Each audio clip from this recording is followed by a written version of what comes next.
I'm Mayor Lyrene Gaylor-Baird, and welcome to this community briefing on Lincoln and Lancaster County's pandemic response efforts. And I'll just pause for a moment while our folks get the camera ready.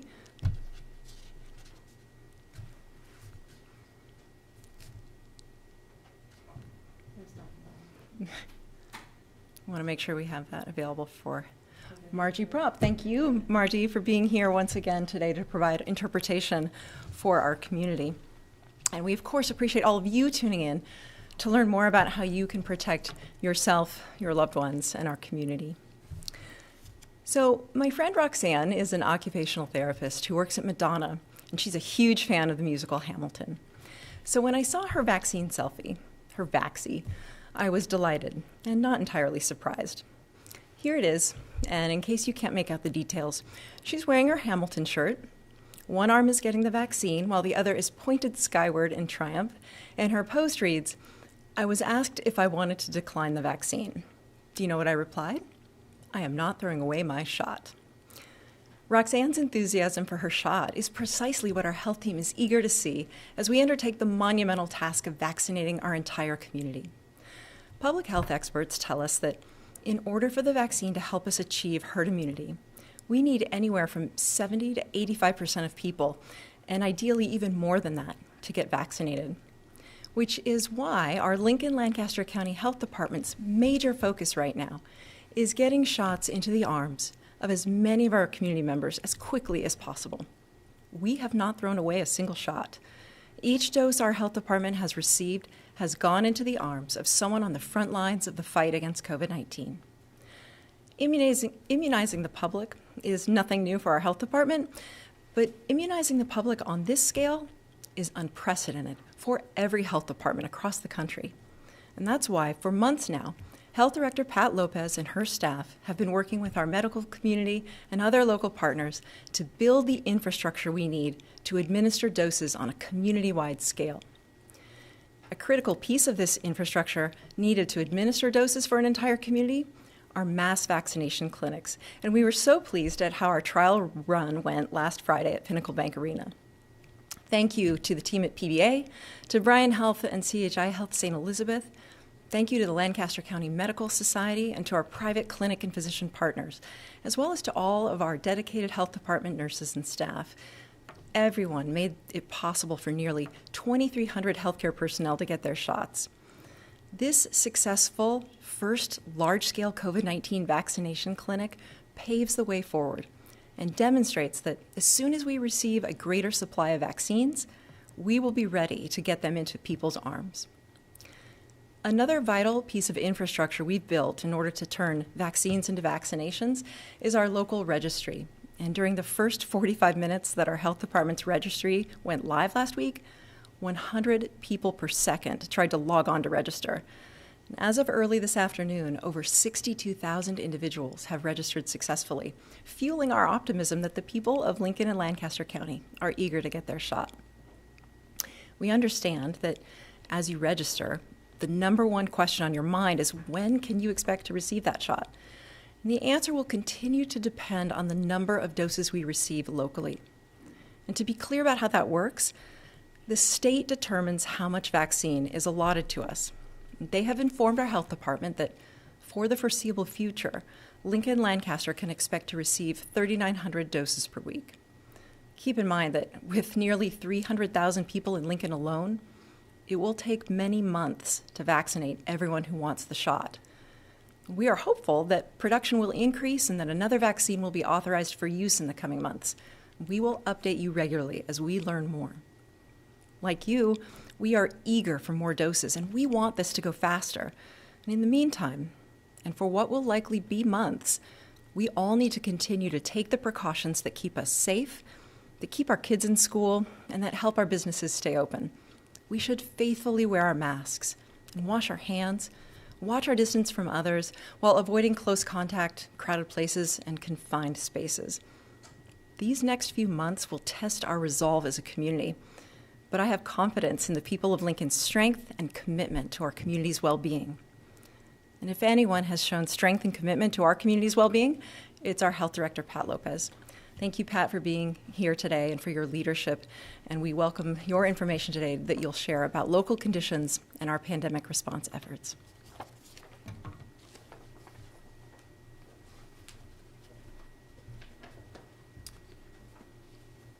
Thank you, Mayor. We just experienced an important and memorable week for our COVID-19 vaccination efforts. As the Mayor mentioned, we kicked off our first large-scale community clinic and vaccinated we vaccinated 2,244 healthcare workers last Friday. The many hours of planning and preparation that went into the clinic helped the process run smoothly for those who participated and set the stage for clinics to come as we get more vaccine. We are fortunate to have a strong partnership with our healthcare community, and I want to thank all the healthcare professionals who assisted us in providing this safe and effective vaccine, as well as the staff at Pinnacle Bank Arena and our health department team. Dr. Brandon Chapik is a local Lincoln dentist who was vaccinated at our clinic last Friday, and he joins us now on Zoom to tell us about his experience. Over to you, Dr. Chapik. Thank you, Pat. Like she just said, my name is Dr. Brandon Chapik here with Capital Dental, 27th and Old Cheney in Lincoln. Joining you here quick from our clinic. I couldn't make it today because with the snowstorms, we've been really scrambling to get patients back in because we had to close the office down. I first wanted just to remark gratitude. Thank you so much for everything that you guys have done as far as allowing the next step in the fight with the pandemic. This ability to get vaccinated for all these frontline workers and healthcare providers is a huge step in the right direction. It's going to allow us to have better protection for ourselves, prevent spread within our office, amongst our patients. It's a huge benefit. We've been really kind of fighting the losing battle as far as having just excessive amounts of PPE. We went out of our way and bought a couple extra filtration units for each of our operatories just to kind of help eliminate any aerosolization and really limit the spread. We've been very fortunate in our office. We haven't had any faculty or any staff members, any patients or any contamination that's occurred. So I feel like we've been taking a large number of precautions, but just having the ability to go through the process and get the vaccine is going to just add that extra step for our entire staff. And I know they're extremely fortunate to have gotten that opportunity. I also want to thank PBA Arena and the staff that were on hand because that was a very smooth operation when you consider the scale and magnitude of what went on last Friday. To be able to zip through a process like that and still maintain all the proper security precautions and public health guidelines and everything like that was substantial. So that was amazing. I also kind of want to take this time just to kind of address the public on the fact that while the dental realm may sometimes take a back seat to a lot of your general health needs or concerns, we're really urging people to not let the pandemic be a reason that we lapse in our oral health care. We are seeing kind of an uptick of larger scale procedures needing to be done as a result of people putting off things that could have been addressed a lot sooner with very, very minor interventive means. The other thing that we are kind of cautious as a profession is the fact that coming to your dental cleaning, while it feels great to have those teeth nice and smooth when you leave, one of the big benefits is just the fact that we do oral cancer screenings, soft tissue screenings, all those little things you might not actually realize your dentist is taking into account every time you step in. So our big thing is if we can do something to prevent either oral infection, oral disease, cancers, anything like that that can prevent an additional overwhelming load on the healthcare system in the hospitals. That's kind of our area of the fight. So we're really wanting to remind you that we're here for you. We're wanting to make sure that that aspect of your health is taken care of, as it will, ultimately lead to your overall health and can also influence your resulting impact from COVID-19 is what they're finding on some of the studies. So overall, I just want to, like I said, thank everybody that has made this possible, urge everybody to maintain, all the guidelines that are in place and keep doing their part in this pandemic fight. And also realize that we do have a substantial number of amazing people that are really taking your health into account and looking to protect you the best they absolutely can. Thank you, Dr. Chapik. As we conduct our future clinics, we'll make adjustments to our processes based on the priority groups we're serving and the number of people being vaccinated. We also launched our new online COVID-19 vaccine registration tool at covid19.lincoln.ne.gov, as the mayor said. We continue to see a great response, which is good, a good indication that many local residents are eager to receive vaccine. You can see the registration site is easy to find on our webpage. The online form is available at covid19.lincoln.ne.gov. And people who do not have online access or need assistance may call the department's COVID-19 hotline at 402-441-8006 from 8 a.m. to 4:30 p.m. Monday through Friday to register. I want to thank the other city departments and county departments who are manning the phone lines and helping callers complete their registration. The phone has been busy since last Wednesday with close to 12,000 calls. Family members and caregivers have been encouraged to assist those who need help to register, and we've had many calls from them. We are also working with our community cultural centers so they can help clientele get registered from their communities. We also have multiple staff at the health department who are bilingual and representative of the community that can assist our community members. The simple electronic form is available in both English and Spanish. And we also have the interpreters available, as I mentioned, who can assist clients who speak the other languages. The form captures the basic information that will be used to help determine when an individual can be vaccinated. The information goes into a secure system and is strictly confidential. As vaccine becomes more available, we will contact people who are registered to schedule an appointment to get vaccinated.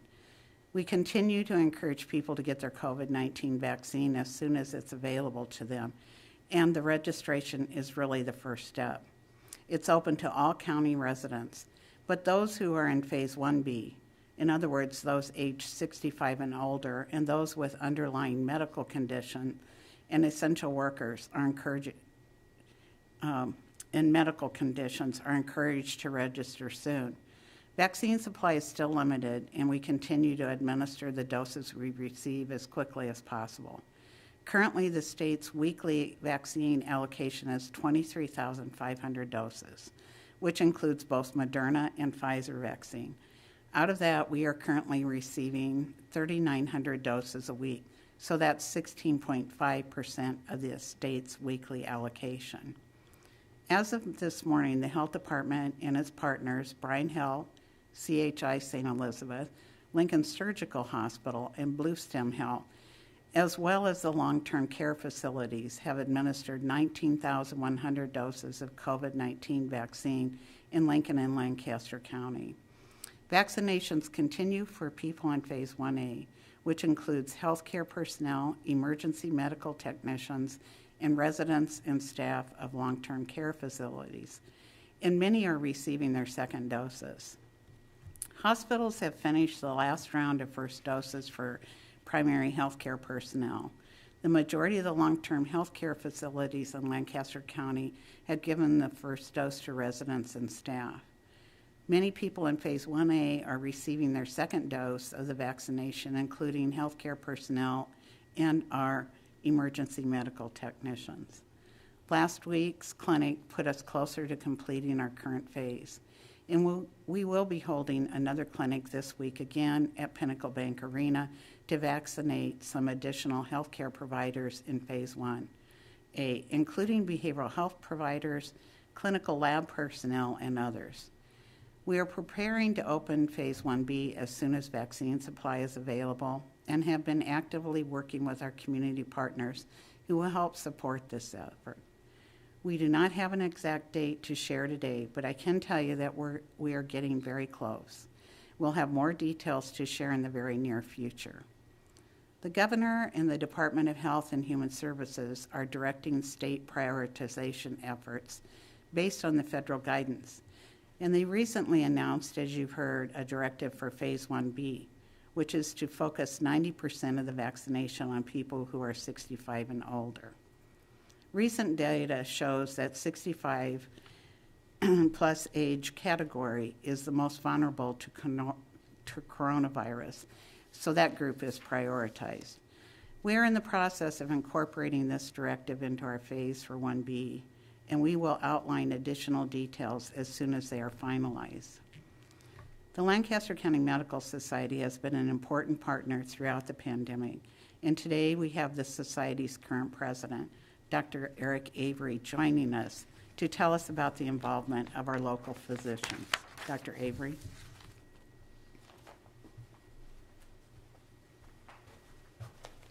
Hi, good afternoon.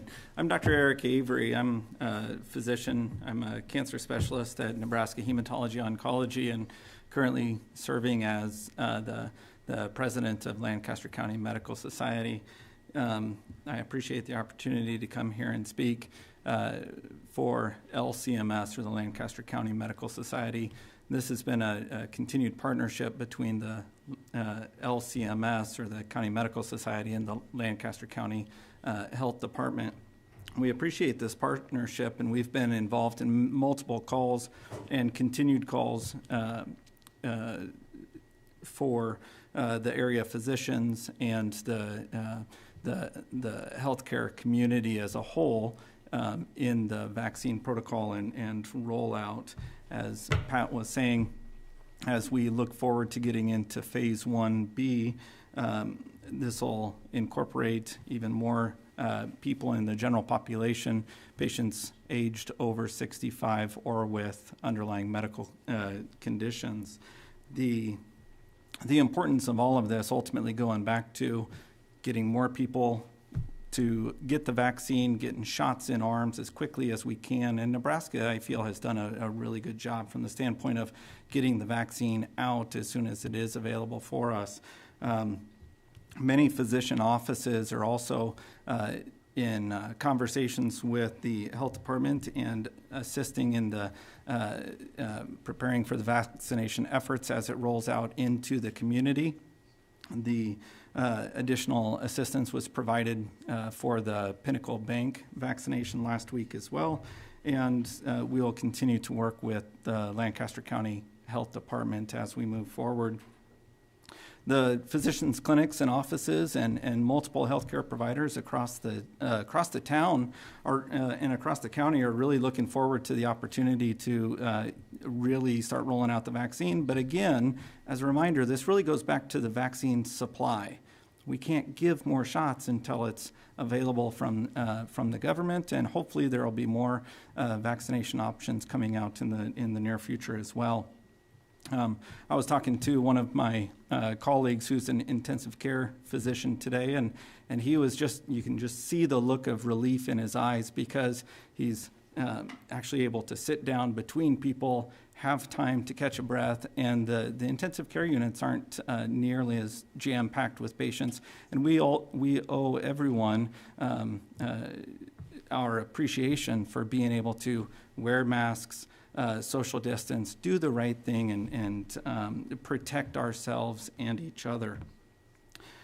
As we continue to roll out more vaccine, and as the health department has this plan incorporated into everybody's life, I guess the main thing that I would also say is we still need to make sure that even after vaccination, I would really consider having everybody wear their masks. Yes, a vaccine is going to protect us really well, but we also need to model good behavior and model appropriate precautions for everybody else, because there's a lot of people that won't have the vaccine available to them yet, and we all need to work together to continue to save lives, to continue to keep people healthy, and to continue to work together on this. So I would really ask, sign up. Make sure you get on the registry, keep wearing your mask, protect each other, social distance, and we appreciate the opportunity to continue to take care of each other's health. Thank you.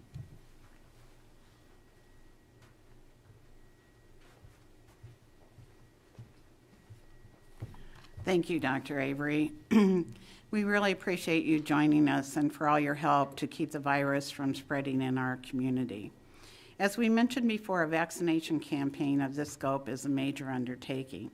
There is a lot of new information being released frequently, and there are many moving parts at the federal, state, and local levels. We will continue to practice open and active communication and provide updates during these weekly briefings and through other channels. Vaccine is not yet available to the general public. When the vaccine supply increases and we are able to start public clinics, we'll make an announcement. You will also find the latest vaccine information at covid19.lincoln.ne.gov, and on the city's Twitter and Facebook sites, and through the COVID-19 hotline at 402-441-8006. And please keep protecting yourselves, your loved ones, and the community by wearing your masks, watching your distance, and washing your hands, and avoiding crowded places, close contact, and confined spaces. I also wanted today to give you an update on our risk dial. The status of our local indicators is that last week the COVID-19 risk dial moved into orange for the first time since November 6th. Our local data continues to be on the improving trend, and the dial remains in elevated orange for this week. The weekly number of new positive COVID-19 cases has now been below 1,000 for 2 consecutive weeks. The number of COVID-19 patients hospitalized locally has been declining and has been under 100 for the past 7 days now. And with the arrival of the vaccine, we have one more major public health tool to beat this virus. If you look at our 7-day rolling average from January 3rd to the 23rd, you'll see a continued decline from 177 cases on January 4th to an average of 124 daily cases on January 23rd. This is really a promising trend, and as each day goes by with more people being vaccinated and more people being protected from this virus, we want this trend to continue. The reports for new positive cases have been low over the past few days. We have had some delays with state reporting, but the main reason for the new low numbers is that very little testing took place over this past weekend in the last 2 days because of the snowstorm we're well aware of. Case numbers will most likely increase once testing resumes at a more typical level. Just as our weekly case counts have shown a decline, so have our daily hospitalizations of COVID-19. We have seen hospitalizations drop across the state and here in Lincoln, as I previously mentioned. There have now been fewer than 100 patients hospitalized for 7 consecutive days, as you can see on the graph. Today, we are reporting 66 patients hospitalized, with 49 of them from Lancaster County and 19 from other communities. On the hospitalization chart, you will see the overall decline of the new cases and hospitalizations. The orange line represents the 7-day rolling average of new cases, and the blue line represents the 7-day rolling average of local hospitalizations. You can see the decline since early January in both areas. Everyone wants to be optimistic, but hospitals are still moving forward with caution to protect overall capacity. The orange level on the risk dial indicates that the risk of spread is still high, and people should continue to wear masks and avoid close contact, crowded places, and confined spaces.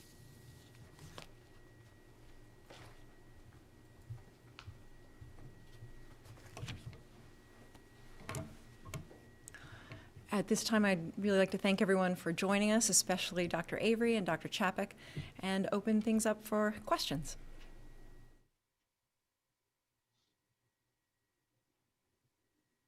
Do we have any questions from the media today? Hi, Mayor. This is everybody. Go ahead, Brent. Everybody at once. Hi, Bill. Oh, okay. All right. This is Brent with Channel 8. Just a quick question. I don't know if it's better for you, Mayor, or for Director Lopez, or both, but you talked about Lancaster County gets its allotment from the state each week, and that's consistent with its population. But have you or Director Lopez specifically asked the state to receive more vaccine? I know the answer. Yes. Every time we talk to the governor and to the folks at the state, we are, of course, expressing the need that exists in our community. And Director Lopez can give you more details if you'd like.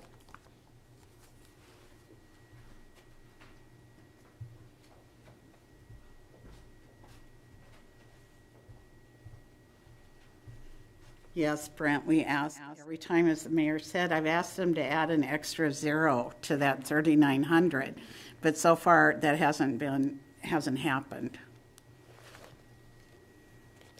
How much more, I guess, how many more doses have you asked for? Has there been a specific number, or just as much as they'd be willing to give you? Well, we know what our population numbers are. For example, we have over 45,000 individuals 65 years of age and older by the population census in Lancaster County. Now, some of those individuals may already have been vaccinated through long-term care or assisted living, but many of them are still needing the vaccine. So we have projections that we have shared with them about how many doses. And for example, this past week, I estimated we would need about another 6,000 doses to complete 1A. So we're working through that, and we'll see. Pat, this is Bill with 1011. Do you guys have a rough estimate of how many people you think qualify in Lancaster County for 1B? Well, we're working on the underlying conditions that are under 65, but one of the things that you should know, Bill, that our primary care physicians, I think Dr. Avery may have mentioned this, have worked with us through all the individual clinics, and they have provided data to us on how many patients they have in specific age groups. So we have that information as well as census data. Then if you look at who else is qualified, and we call them pods, but in 1B, like our firefighters and police, all those different groups, we have a number. We've been working very diligently over a period of time, even before this pandemic. So we've been doing updates of all the individuals that would fall into those various age groups. So it sounds like supply is a real big issue, because and I'm just trying to do some rough math, you'll need at least 100,000 doses to vaccinate phase 1B. And if you're getting 3,900 a week, I mean, we're talking several months of phase 1B vaccinations before we would even be able to move further away, right? But what we're hoping, Bill, is, our other health departments across the state are moving forward at a faster pace just because of the interest in the vaccine, and some of them because they're health provider shortage areas. So maybe as they're done, we'll have an increased allocation. The other thing is we're constantly monitoring, and I think Dr. Avery mentioned this as well. We know that Johnson & Johnson is another vaccine that we're hearing is close to being released. And so all of those things are going to make a difference, plus the president's initiative to increase the manufacturing of the vaccine. So we're going to just keep moving forward and get vaccine into people's arms as quickly as we get it, so that the federal government knows we're serious here in Nebraska and we want that vaccine. You had mentioned last week that the first week of February was a goal for phase 1B. That would be next week. Is that still a realistic goal? Well, I think I mentioned that the first week of February, I hope we'd be finished with 1A. Now, depending on how we do with finishing 1A, that's quite possible we could move to 1B, but we'll announce that. Thank you, Pat. Uh-huh. Hi, Pat. It's Matt Olberding from the Journal-Star. I've got a question for you regarding ages. A lot of the health departments are focusing on people much older than 65 first. Like, for instance, Douglas County announced yesterday that they're going to start with people who are 80 and older. Other health districts have started with 90 and older. At this point, have you guys decided on a plan for that as to starting with people older when you start, or are you going to just open it up to anybody 65 and older? No, we're going to look at those 85 and older, And right now, just in the registry alone and looking at others, we have a couple of thousand of people in that age group. So we know that those, we'll be looking at age groupings as we move forward. And we're also going to be talking with our physicians and looking at some of the other priority areas. But we know the older individuals are much more vulnerable. And then one more follow-up question for you. You guys have talked about possibly using Pinnacle Bank Arena again for mass vaccination clinics. Do you have other sites in mind or other large gatherings for people in phase 1B? Or are you likely to work through health providers for those vaccines? Or do you have an idea as of now how that's going to work once you get into that phase? It's not realistic for us to work with healthcare providers and providing allocation of doses just because of the requirements that are there for handling and the chain of control of the vaccine and the very limited numbers. We have not wasted one dose, and we're going to continue that. That would be a really difficult burden to place on a private physician practice. But we are looking at other sites. I think I've mentioned we're looking at Lancaster Event Center as a site. And based on the geocoding we're doing, we may work with some various sites for particular age groupings. So it's been really helpful. We have physicians' name, and we have patients' names, and we have ages. So right now, we're just doing the geocoding process, and we've looked at other sites as well, Matt. So we'll keep you posted. Can you give me an example of what those sites might be? I mean, are you talking like senior centers or? You know, we have to remember that a senior center may not, while that sounds really great, may not be the best location when you're having a large number of people coming in. We have to maintain the safety and public health practices. And so looking at a senior center, while that sounds like a really great option, in looking at them to handle, say, for 2,000 individuals at one senior center is really not a good option for the safety of the individuals coming in. So it needs to be, are you saying it needs to be a large facility? I mean, would you look at like banquet halls? Would you look at empty large retail stores, things like that? Or are you more thinking of civic kind of center, Pinnacle Bank Arena, Lancaster Event Center, those kinds of? Well, some of them we're also looking at, you know, you have to think about everybody getting access, getting into the building, and some of the places that sound like we were talking about, what about the Shopko building? Then we, you know, there's just a different options that are available.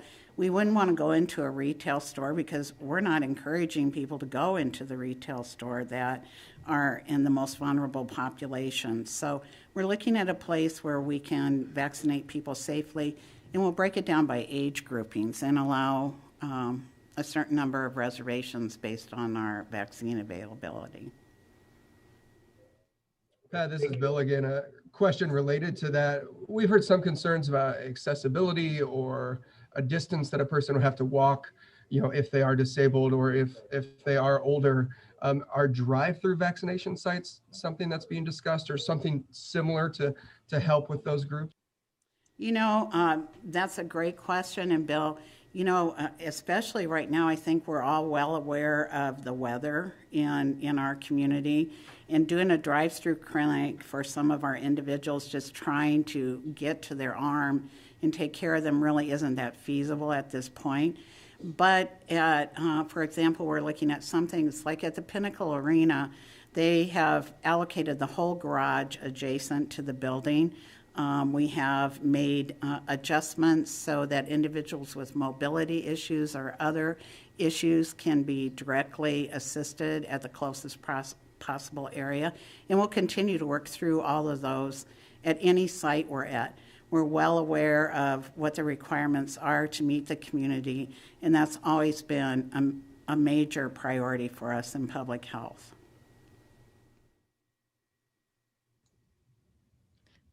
Pat, this is Andrew Ozaki from Channel 7 News. I was just wondering, what did you learn anything from the Pinnacle Bank mass vaccination that you would do differently at all? Oh, we're doing a few things differently, adding a few more people, but You need to know the average time people spent there was 25 minutes, and 15 of those minutes were in the waiting area. So we're going to expand part of the waiting area, and we'll carry on these processes throughout the whole time we're doing the clinics.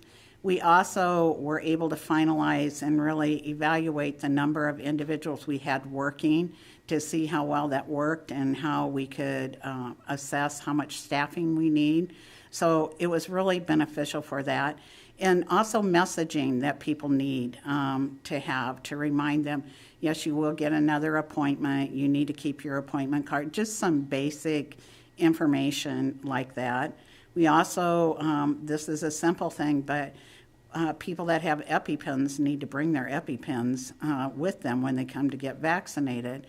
And also, if people have had another vaccine in the last 2 weeks, they should postpone receiving their COVID-19 vaccine. So we've used that to change our messaging when we have people register.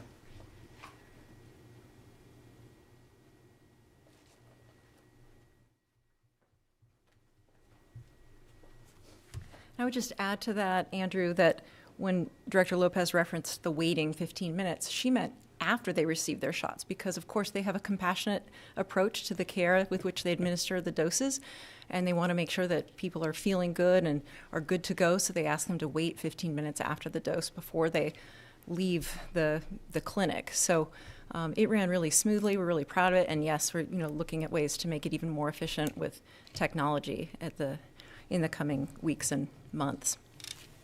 Are there any other questions before we end today's conference? Okay, well, if there are no further questions, just please allow me to leave you with a final assurance that our health team is putting the infrastructure in place to get you vaccinated as soon as more doses of vaccine come through our doors and into our freezers.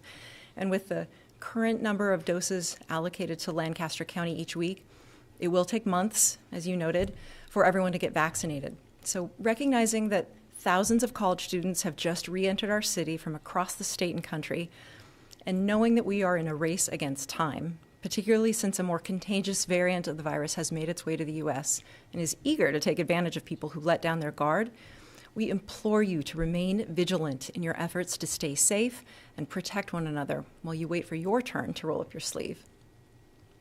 In the meantime, please do get yourself and your family members ages 16 and up registered at covid19.lincoln.ne.gov or by calling 402-441-8006. And when your turn comes to roll up your sleeve, be like Roxanne and the Hamilton song. Be sure you're not throwing away your shot. Thank you. Thank you, Margie.